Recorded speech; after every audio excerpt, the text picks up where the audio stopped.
In today's edition of Pantherology, we are going to talk about why I think the Matt Corral project might work in Carolina.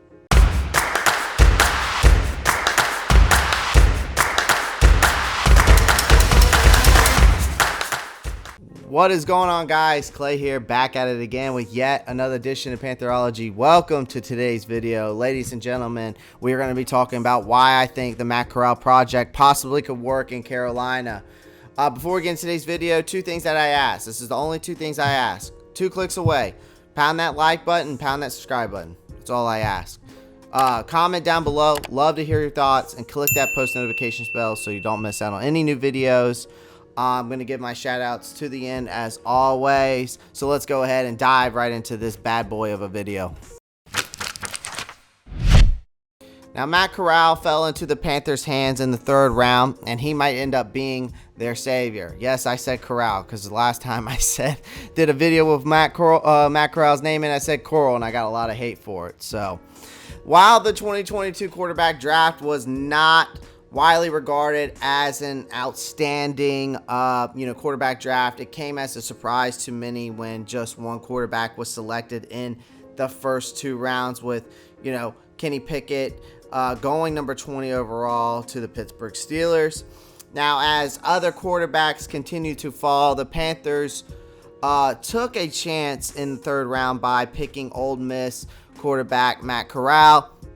Now, with the Panthers appearing to be in quarterback, basically purgatory, so to speak, having one of the best quarterbacks in the class available at that point might prove to be a significant steal for Carolina in the long term. Now, while there are many unknowns in the future, there are numerous reasons why Matt Corral idea might work here in Carolina.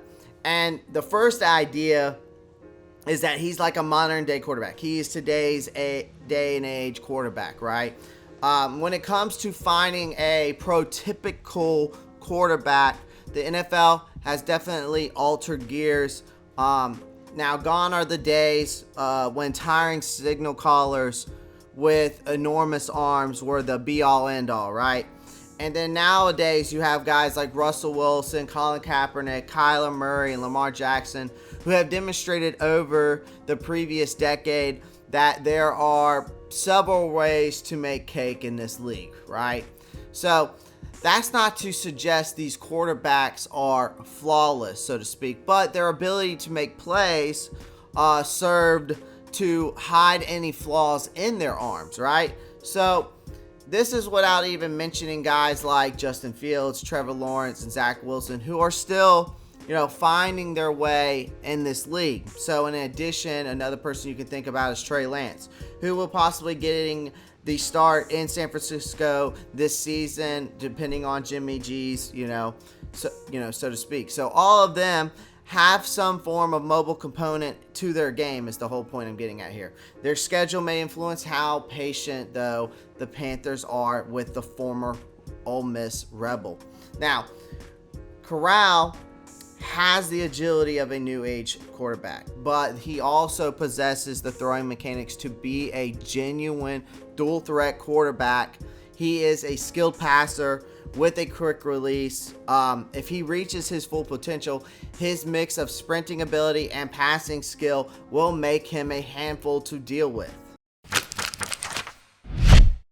Now, another thing we have to think about here with this project is the supporting cast of Carolina. So everything around Matt Corral, right? Now, the Panthers are a youthful squad with a lot of ability on both sides of the ball. Corral will have DJ Moore, Christian McCaffrey, and Terrace Marshall at his disposal, as well as Robbie Anderson as a consistent deep threat if he takes over sooner rather than later. And some of you Carolina fans, I'm sure, is hoping that, depending on how Sam Darnold does. Now, Carolina's defense is prepared for the future with 2 top 10 choices in the secondary, as in J.C. Horn and C.J. Henderson, as well as you have Derek Brown and Brian Burns on that front 7. The Panthers may not make much news in 2022, but this season might lay the groundwork for great things to come.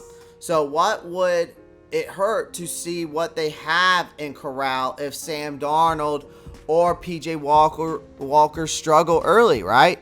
If he succeeds, the ball will be rolling in 2023 and they will be able to build around him.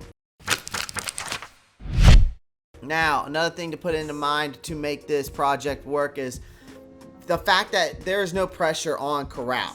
Because Corral was not a first round pick, the pressure will be less for both for him and Carolina. So if he had been picked number 6 overall, as many maybe expected, there would have been a lot of commotion and weight on both the quarterbacks and the organization's shoulders. This is the argument advanced in relation to the whole Baker Mayfield saga. He was selected first overall when he should have been probably a second round choice. We may be having a different debate about the quarterback if he was picked like 34th instead of first, right? Now, Corral benefits from the fact that he has nothing to lose, right? So at worst, he'll carve out a respectable career as a backup or a bridge starter at best. He ranks with Dak Prescott as a mid-round steal who lifts, his team and pays off as the Panthers' long-term solution. So hopefully that is something to happen. I would love to see a quarterback back there like a Dak Prescott. Not saying that Corral's game is like Dak Prescott, but would love to see it to be a steal like Dak Prescott.